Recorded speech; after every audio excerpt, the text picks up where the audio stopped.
Eu me chamo Carlos Afonso Ferreira dos Santos, eu sou mestre em educação, tenho formação em educação física na licenciatura, também sou membro e cofundador do grupo de estudos Luta Marajoara em Debate, que é um grupo recente, um colega de trabalho que eu tenho comigo, é o professor Rogério Gonçalves de Freitas e também o professor Wellington Alan Gonçalves Andrade, que por meio desse grupo a gente propõe alguns estudos e pesquisas, sempre visando o entendimento acerca do que a luta marajoara ela oferece para nós enquanto possibilidade de diálogo sobre teoria e prática. Bem, inicialmente, para discutir a luta marajoara, é importante situar um panorama histórico acerca e relativa a essa prática corporal brasileira, né? O professor Myron falou aí sobre o diálogo sobre teoria e prática, e é muito importante a gente situar historicamente um pouco das práticas corporais, das práticas históricas em si, de modo a possibilitar futuramente no espaço de intervenção pedagógica, espaço de intervenção educativa, é, é, práticas que visem esse diálogo de teoria e prática. Né?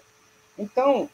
situar o panorama histórico da luta marajoara ainda é um pouco difícil, dado o fato de não haver achados históricos mais completos que permitem situar historicamente o desenvolvimento dessa luta em território nacional, especificamente aqui no território marajoara. Então, há uma indefinição quanto ao período exato de surgimento da luta marajoara. Entretanto, é importante situar no percurso de alguns séculos alguns contextos que nos possibilitam entender um pouco sobre como possivelmente essa prática veio surgindo, quem foram os sujeitos,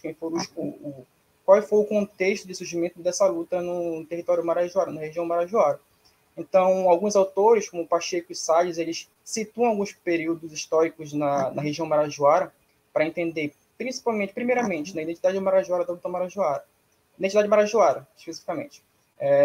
Pacheco comentou e discutiu que, a partir do século XVII, houve um crescimento da produção econômica nos campos do Marajó. Foi quando esses campos passaram a se transformar em produção econômica, visando a produtividade dos campos na região. E, nesse sentido, chegaram aqui na região os primeiros negros africanos, vindo da região africana, e se encontraram já com os sujeitos que aqui já habitavam na região marajoara, que seriam os índios nativos. Então, esse é um contexto para entender um pouco qual era a identidade marajoara desse período do século XVII, e para entender como, posteriormente, possivelmente poderia ser,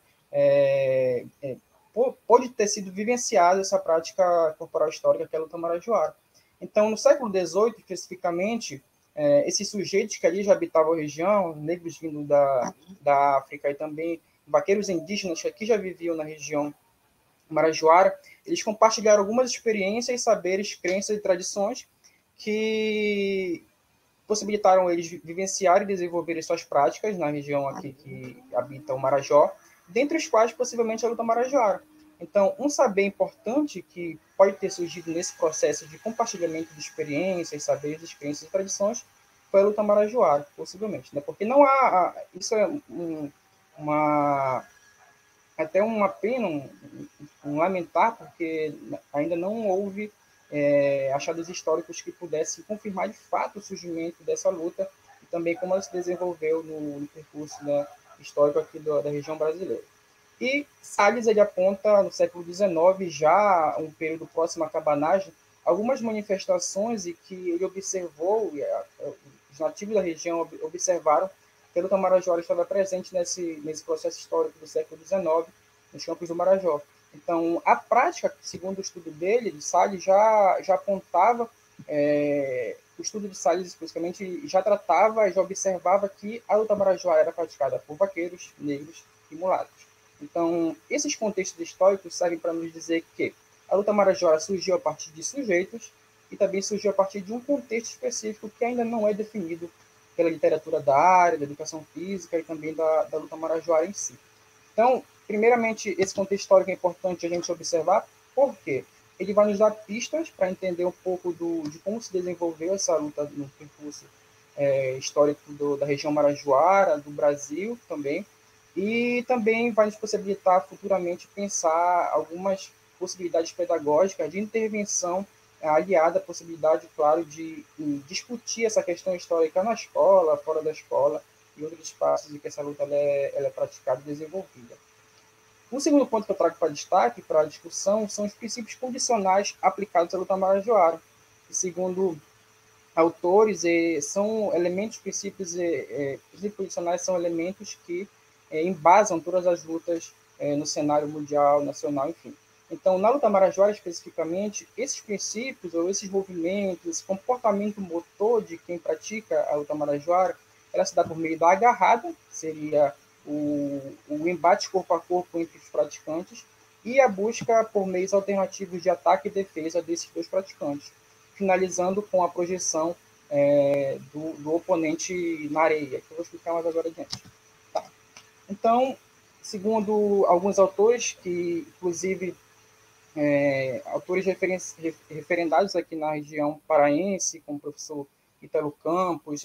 e colaboradores, eles apontam que na luta marajoara existe um processo de desenvolvimento da luta que leva até a finalização, que seria a projeção, o encostamento do oponente no solo. Então, existe uma fase inicial, uma evolução no solo e uma fase final. A fase inicial ela é a preparação para a luta, né, que ocorre em pé pelos lutadores, variando, aqui é importante situar que varia de região para região aqui no Marajó, essa fase inicial da luta marajoara. O segundo ponto seria a evolução no solo, que seria a partir do movimento de golpes que proporcionam o agarre do oponente na areia ou em outros espaços na qual essa luta é praticada, e o desequilíbrio desse oponente. E para isso ele vai utilizar algumas estratégias táticas e técnicas de ataque, defesa, para que ele vença o oponente na luta. É que é importante situar também que a prática da luta marajoara ela se dá exclusivamente em espaços que são úteis ou favoráveis à queda do oponente, por ser uma luta de muito esforço físico, muita força, que ocasionalmente pode causar, caso o espaço não seja adequado, pode causar alguns problemas aos lutadores, né? Então, essa é a evolução no solo que ocorre na luta marajoara. A fase final, de fato, que vai terminar o processo de prática da luta, seria a projeção do oponente, o encostamento, né, na região costal do atleta, do lutador, na areia, ou na areia, ou na lama, ou em argila. Então, espaços que sejam arenosos. Aqui, também o estudo de Campos Pinheiro Gouveia Júnior, ele aponta que existe na luta marajoara algumas disputas de agarre, que seriam os golpes, que tem relação muito específica com aquilo que o Marajó produziu enquanto contexto histórico, e também técnicas de agarre, que se dão a partir da nuca, né, o agarre na nuca, no tórax, nos membros inferiores e superiores do seu oponente, que lembra muito quando eu falo de características locais e culturais que permeiam a prática da luta marajoara. É importante colocar também que, por exemplo, o contexto histórico de surgimento da luta marajoara, a partir de relatos orais que permearam a criação dessa luta, relatos de pessoas que vivenciaram e que foi passado de família de geração em geração, contam que uma possível origem da luta marajoara seria a observação, por exemplo, dos búfalos, que aqui vivem na região, o embate entre os búfalos. Então, essa característica de embate entre os búfalos que existem nos campos do Marajó pode muito bem ter influenciado os movimentos corporais e o comportamento motor dos lutadores na prática da luta marajoara. Então, são elementos que remontam a origem histórica do Marajó e também as características locais e culturais que tem aqui na região marajoara. Eu falo aqui porque eu sou de Soura, então eu vivencio a região marajoara constantemente, né, cotidianamente. Aqui, quando eu falei anteriormente sobre princípios condicionais da luta marajoara, é importante situar Gomes, que ele fala sobre alguns princípios que possibilitam uma intervenção com as lutas na educação física. E na luta marajoara, esses princípios eles podem muito bem ter relação com aquilo que a luta marajoara ela tem no seu desenvolvimento de prática, né, de intervenção, de experimentação da luta. Então, são 5 princípios que podem ser entendidos e possibilitados na educação física escolar ou fora da educação física escolar, que são contato proposital, né, dá predominantemente pela ação de agarrada entre os oponentes, né, que vão lutar a luta marajoara, a fusão ataque e defesa, que seriam as estratégias técnicas e táticas do processo da luta. Então, o ataque vai expressar o desequilibrar do oponente, de modo a projetá-lo ao chão de costas, e a defesa, nesse sentido, vai ser o modo como o oponente ele vai impedir a agarrada do seu adversário. A imprevisibilidade ela vai dar pela inesperada ação de movimento do adversário, então, a agarrada vinda do oponente, o adversário ele vai ter que prever possibilidades de reagir e resistir a esses ataques que vêm do oponente a partir do agarre, a partir dos vários tipos de golpes que existem na luta marajoara. O oponente-alvo seria a condição real acerca do lutador adversário na luta marajoara, o qual se pretende dominar projetando ao chão de costas, sujando ela de areia totalmente. As regras nesse sentido tem relação com aquilo que a luta marajoara preservou tradicionalmente no seu desenvolvimento, que seria a derrubada do oponente de costas no chão, a partir do início em pé casado, que seria o rito que demarca a posição inicial da luta e seu início. Como eu falei na imagem anterior, então eles estão em pé casado, essa primeira fase inicial. Pé casado seria os pés juntos na areia. Então, saindo um pouco dessa discussão mais de movimentos e comportamento motor da luta marajoara em si, outros elementos que possibilitam uma intervenção na educação física formal ou não formal, é importante se ressaltar também a possibilidade de entender essa prática corporal brasileira enquanto campo fértil de produção acadêmica, né, que nos permite também visualizar a possibilidade de intervenção. Então, o diálogo entre teoria e prática é importante porque na luta marajoara, ainda talvez mais recentemente, foi importante esse desenvolvimento de estudos que permitiram a ela ser reconhecida, ser conhecida e também ser desenvolvida nos espaços sociais. Então, eu e nosso grupo, eu juntamente com o meu grupo de estudos em luta marajoara, a gente desenvolveu algumas pesquisas que podem fazer relação e também podem estimular a prática de luta marajoara em vários espaços sociais, dentre os quais a escola, clubes de treinamento, no momentos de lazer, voltados à saúde. Então, focando especificamente na escola, a gente investigou em estudo lá em 2018 que a luta marajoara em escolas de Soure, aqui onde eu resido, era entendida como uma prática esquecida na educação física escolar. Aqui eu friso educação física escolar porque é um campo fértil de desenvolvimento dessa prática corporal e que, portanto, é um espaço em que as dimensões de tratamento do conhecimento da educação física sobre a luta marajoara ela vai possibilitar o aluno que está na escola desenvolver essa prática e também entender a valorização da identidade que perpassa a luta marajoara, por ser uma luta que é brasileira, que é nossa. Então, esse desenvolvimento da luta marajoara enquanto campo de estudo, voltado à educação física escolar especificamente, é importante para que mais práticas possam ser desenvolvidas no cotidiano escolar e que, portanto, pode fazer essa luta brasileira ser reconhecida enquanto conhecimento possível de ser tratado na educação física escolar. Em um segundo momento, em 2020, nós investigamos o currículo de uma universidade pública do estado do Pará e também constatamos lá que a prática da luta marajoara, ou então o fomento à produção e fomento ao conhecimento dessa luta não era prevista no documento curricular da faculdade, dessa universidade, o que nos estimulou a pensar em aspectos que pudessem fazer com que essa luta ela pudesse ter um lugar específico no currículo para que futuros docentes eles possam exclusivamente entender essa luta, entender o contexto de surgimento da luta, entender o desenvolvimento, o processo de desenvolvimento da luta e, portanto, também levar para os seus futuros espaços de intervenção profissional, escola, fora da escola e outros espaços.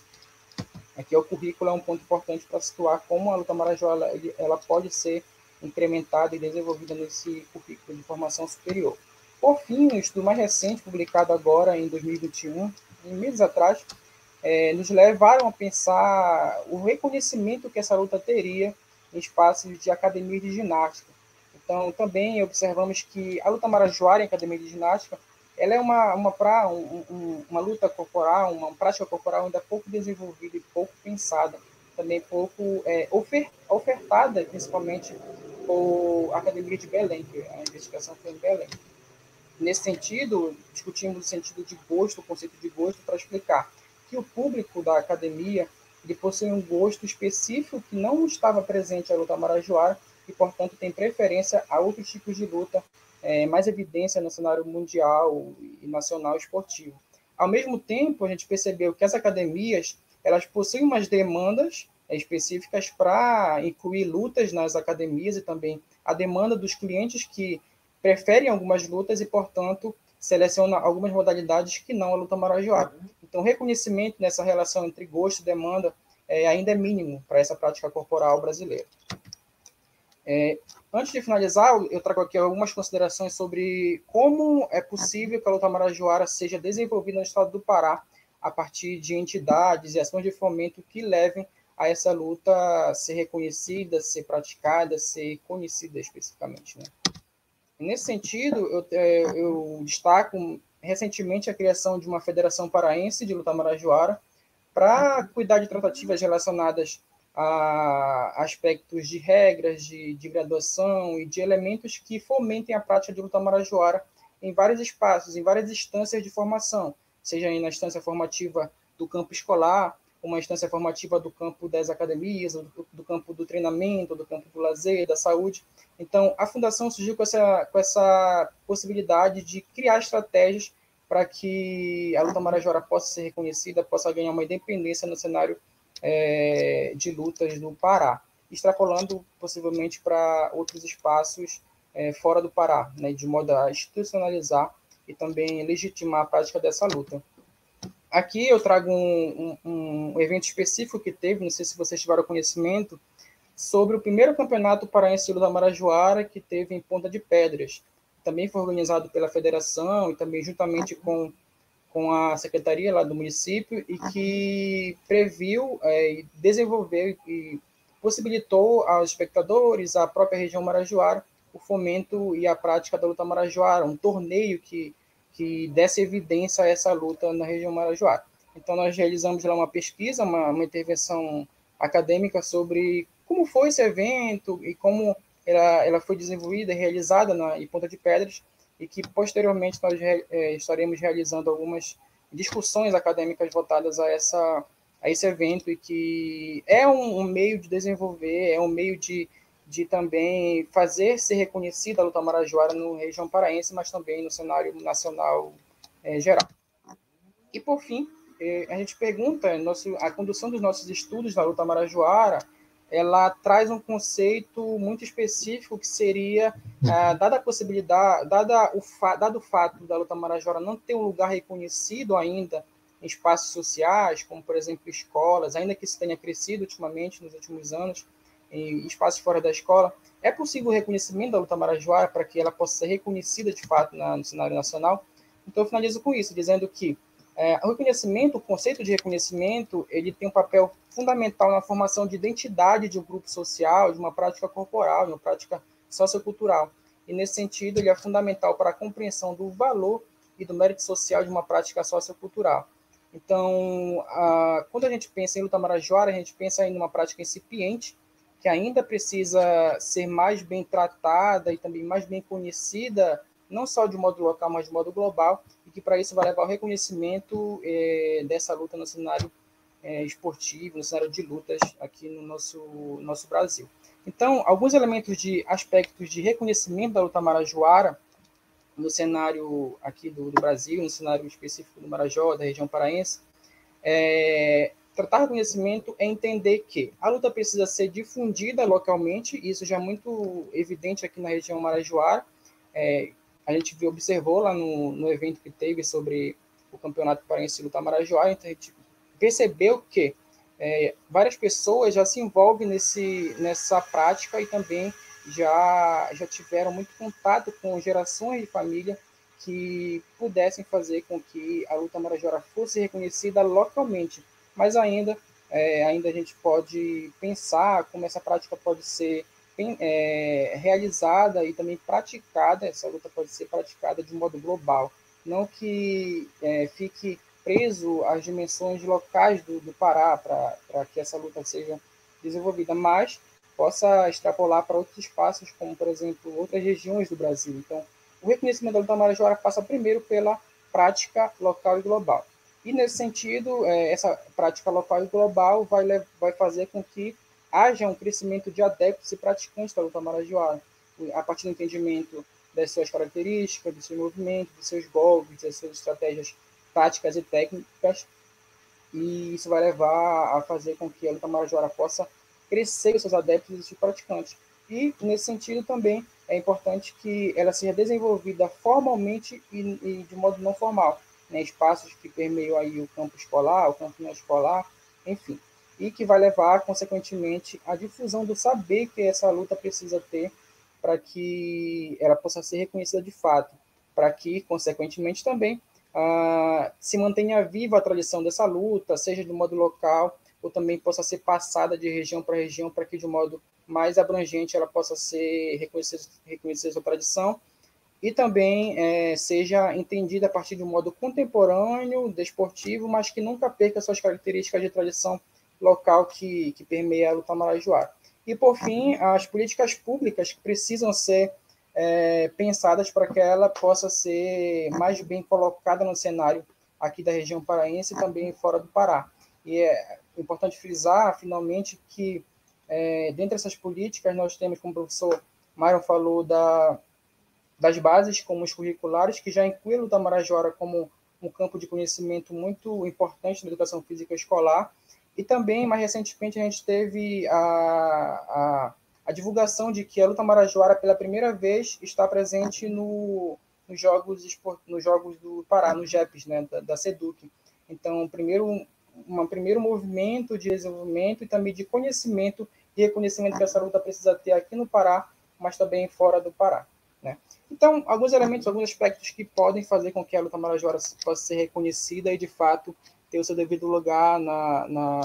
aqui no nosso cenário de lutas do Pará, do Brasil e também internacionalmente, né? Aqui são referências que eu utilizo, eu trago alguns autores que discutem a luta marajoara em específico e também autores que têm relação e discutem um pouco também sobre questões da região marajoara e finalmente, que pode ter relação com essa luta marajoara aqui no nosso solo paraense, tá? Muito obrigado e